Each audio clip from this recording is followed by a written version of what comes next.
Easy now. First things first. What's your name? My name is Alan Wake.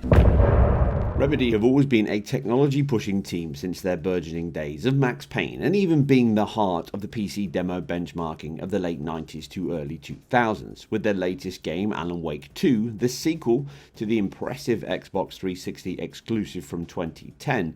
It pushes newer techniques with strong ties to Nvidia technology as per the prior Control title and its RTX GPU-focused ray tracing enhancements. Bigger, shinier, darker, and a visual stunner, but how does it compare across PC and consoles? Now, the PlayStation 5 and Series X still offer exceptional quality and performance options. Any hardware accelerated path ray tracing is off the menu here, but a high quality 30 FPS and cutback 60 FPS performance mode are included, which has now become something of an expected choice since the current generation launched. Finally, the Series S is the lowest rung of the hardware ladder, and this is reflected in the results and modes, with only a single 30 FPS mode that closely but not exactly mirrors the performance mode without the frames of the bigger boys, which is a good place to start. Consoles first, and using the Series X to compare modes, but the PlayStation 5, as seen in some examples here, runs identical quality and resolution in both modes. All consoles use FSR2 to reconstruct the image back to a final output target, which is matched by the game's UI. Quality mode hits a full 3840 by 2160, and this is built from a balance mode of approximately 2259 by 1271, a reconstructed base. This mode has by far the best image stability and clarity, with textures being much cleaner, foliage more stable and defined, and a small but noticeable increase on sparse shading effects such as SSR reflections, shadow quality filtering, lighting, and other resolution impacted effects. In addition, this mode has improved rendering, with volumetric fog being a slightly higher quality, shadow filtering, foliage draw, ground clutter and decals, alongside slightly better lighting accuracy and image-based sampling. The game and engine appears to have very high memory demands, something we'll see in the PC section later, and this means that the smaller the memory space available and rendering resolution can have a high impact on the final game's output and image quality. The performance mode cuts the final output to 2560 by 1440, which again uses a balanced FSR2 base level of 1506 by 847. This does offer a welcome boost to fluidity and certainly input latency, which I'll get to in performance. However, the impact to image quality and certainly noise is quite high. SSR, shadow filtering, dithered sparse areas such as lighting, motion blur, and even textures can become more unstable and stand out under movement. Even the quality mode has flickering and instability in thin geometry or specular highlights, or certainly in the depth of field passes clearly rendered prior to the FSR2 reconstruction stage, which means you end up with far more flicker and shimmer on things like depth of field bokeh shapes in the background. But in the performance mode, this is all exacerbated and can affect the superb visuals at times in action, and even make certain sections hard to make out. The other cutbacks come in decals, world density, lighting, and although obvious in comparisons, certainly world clutter is, they are not as obvious as the resolution cuts.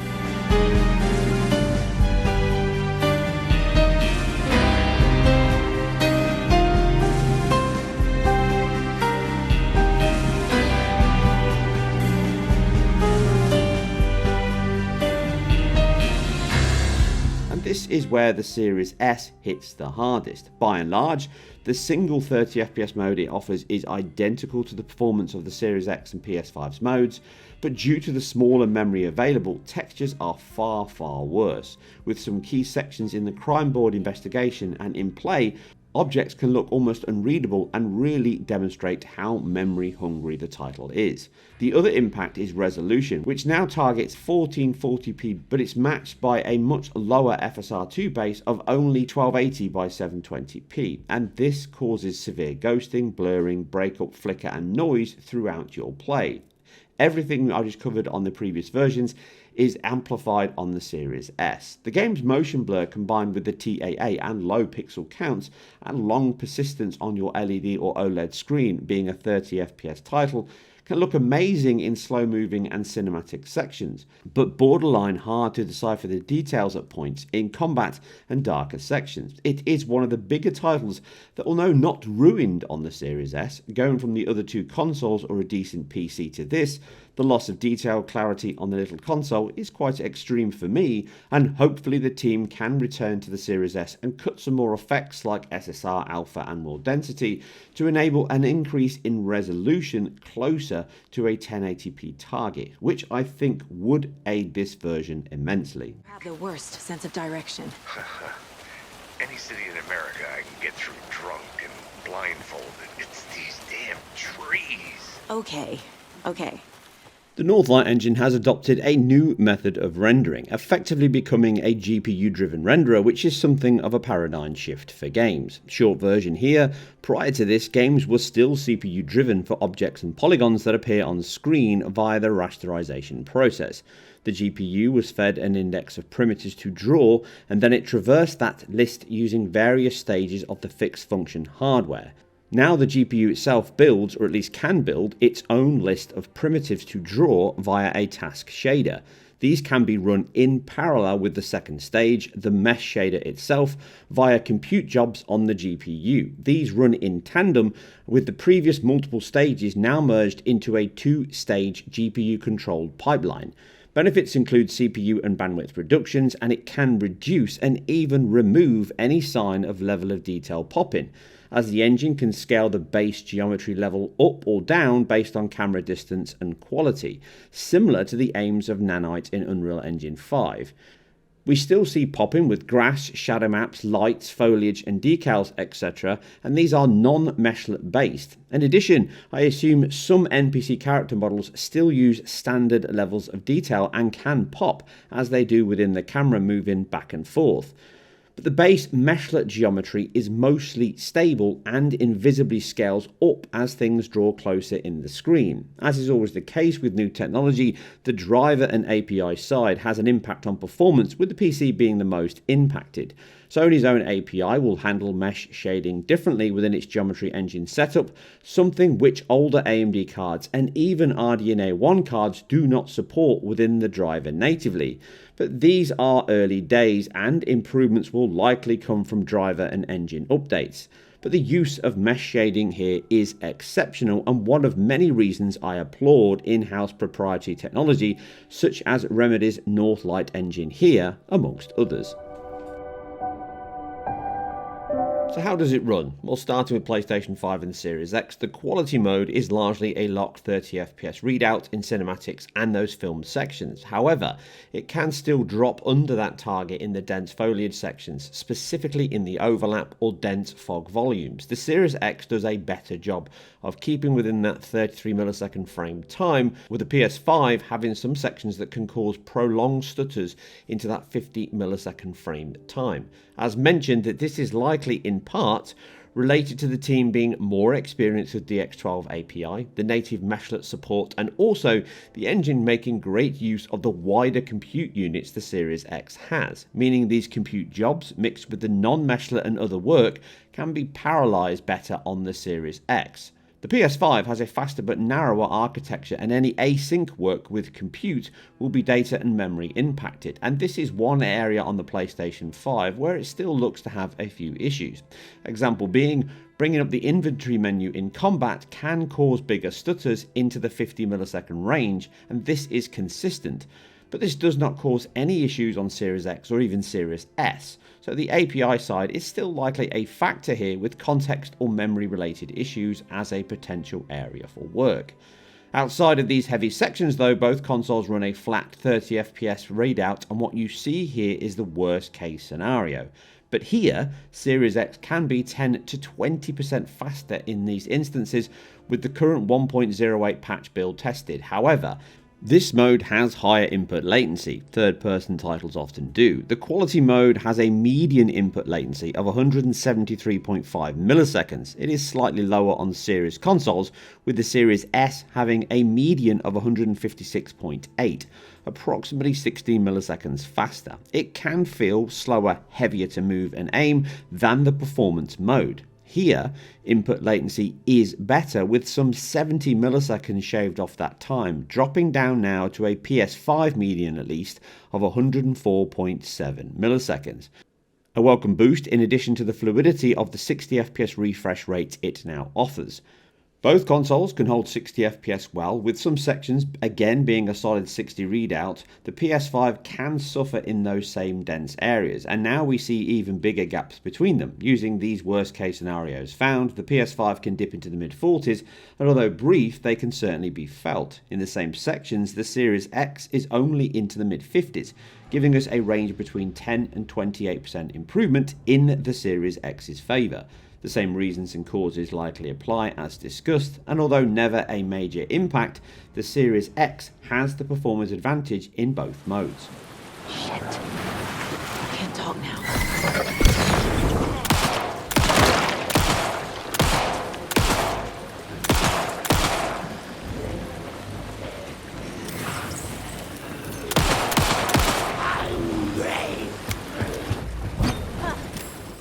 The Series S single 30 FPS mode is more consistent at hitting that target than the PlayStation 5 in the same worst case scenarios. Dips crop up in the same areas as the other two consoles, but often stay in the high 20s or worst case mid 20s, in addition to some mild adaptive tearing at the top 10th or so of the screen.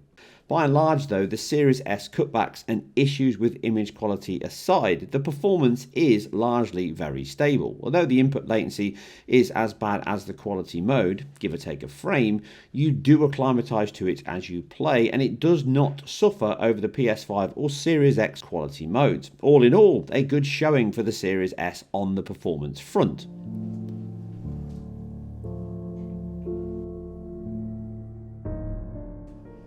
As a PC-centric team, the high-end PC version exemplifies this. On a top-end Nvidia or AMD GPU, it can offer significant increases over the console versions, although Nvidia is where it hits the hardest. The single biggest increase is the addition of path trace lighting and thus reflections, which do impact memory and bandwidth demands. 8GB GPUs are going to struggle here, with ray tracing, and my aging 2000 series card would crash when enabled within minutes, even with DLSS and ray reconstruction enabled, a requirement on all specs.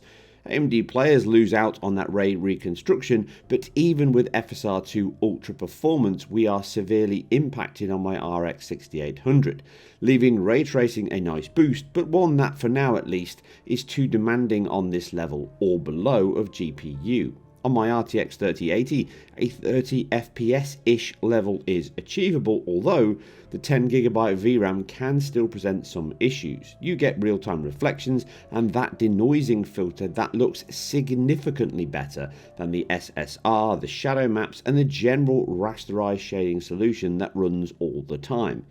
The Ray Trace Pass runs in addition to these, adding real-time lighting, shadows, and global illumination, which augments or replaces the base PC and console version, which already run a software form of global illumination.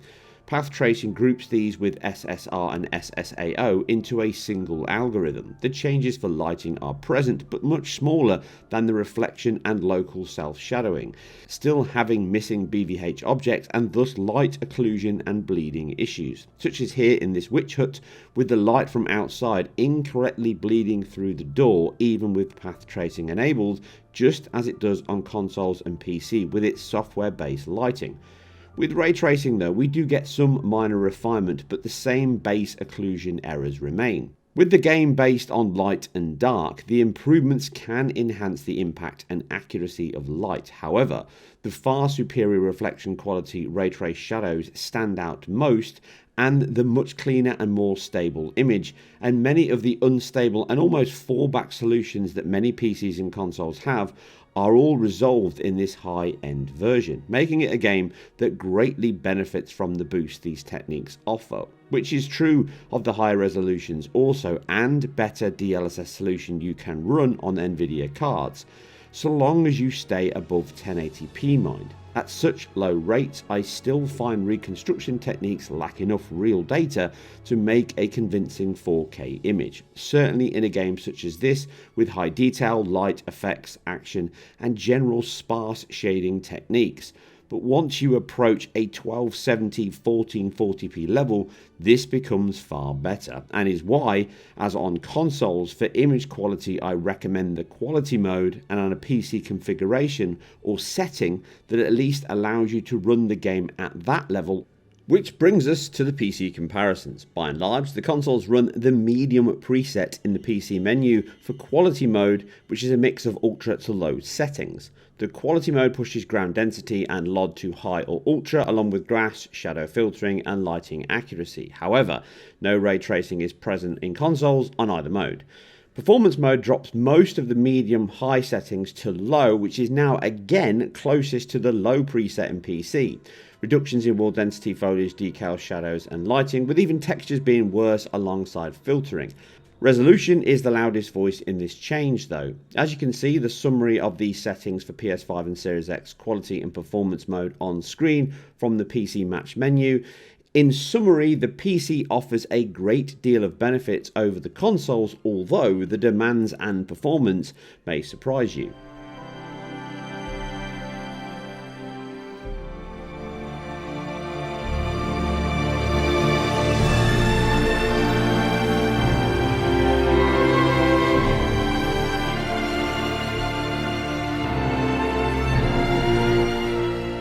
The game has some incredible looking sequences, effects, character models and materials, with the clear shining meets Twin Peaks vibe throughout the story as two inspirations. The team's art direction and lighting artists need to be praised here, as they understand and really lean into how much light and shadow can drive atmosphere and quality, and can also be used to hide any underlying weakness within the rendering methods or base resolution. In this sense, it is a game that really improves with HDR and requires you set this up from the start to match your screen and room.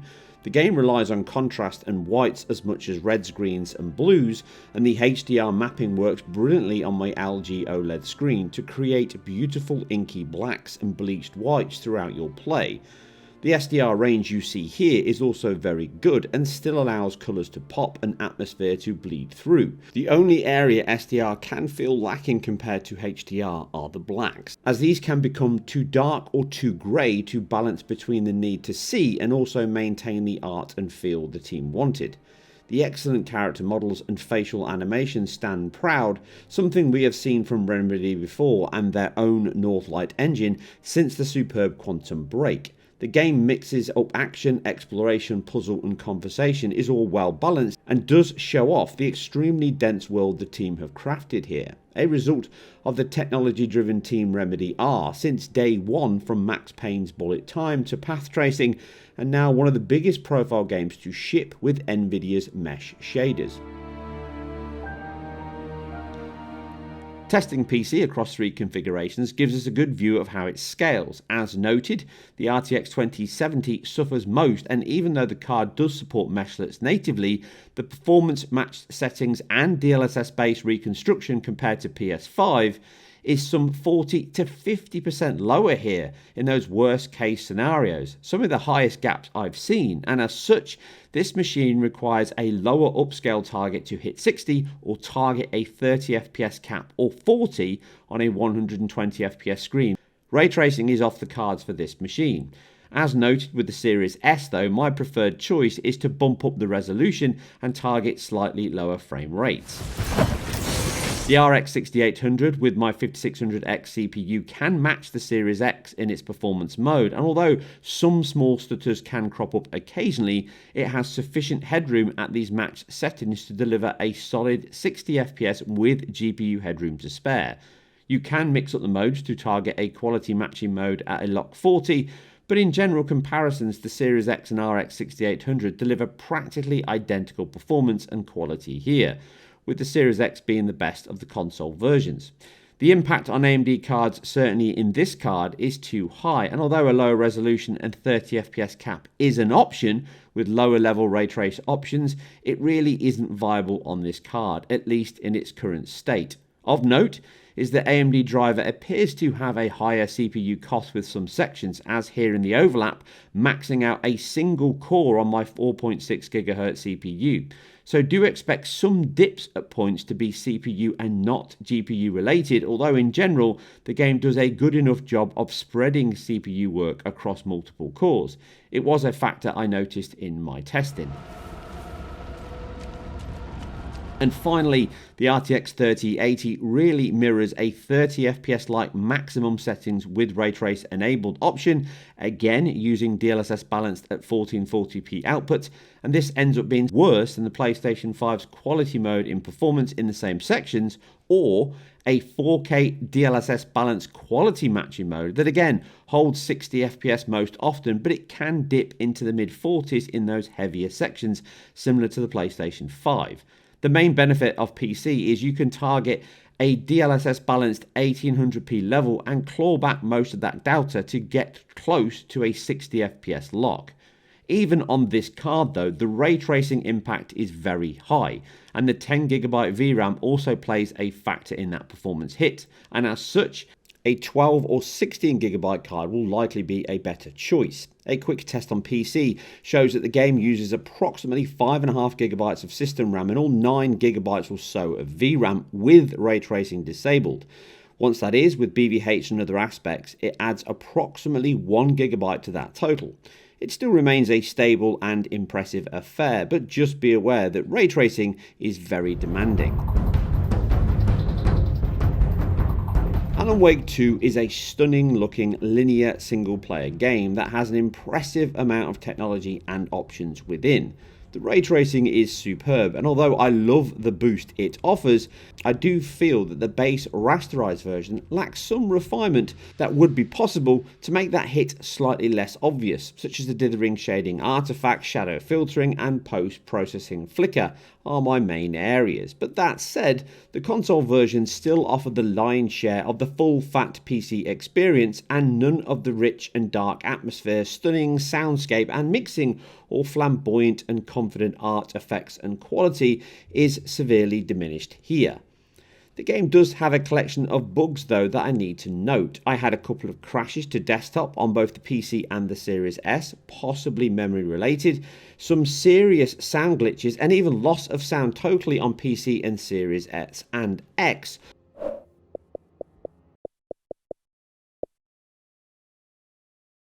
Although the PlayStation 5 never had any sound issues, it has its own performance issues as noted. And the PC version presented a strange mixed state option when I restarted a new game to capture some extra shots, which all point to those memory demands and balancing the team have here. All those things aside though, and they are very rare, Remedy continues the trend of pushing technology, hardware and your own psyche as far as humanly possible. But your name can still be made out underneath. Scratched out. Yeah. And that's it for another deep dive across every piece of hardware, technology, console and PC you can shake a stick at. If you like this and anything else we do on IGN, then keep it IGN Performance Reviews, and we'll catch you on the next one.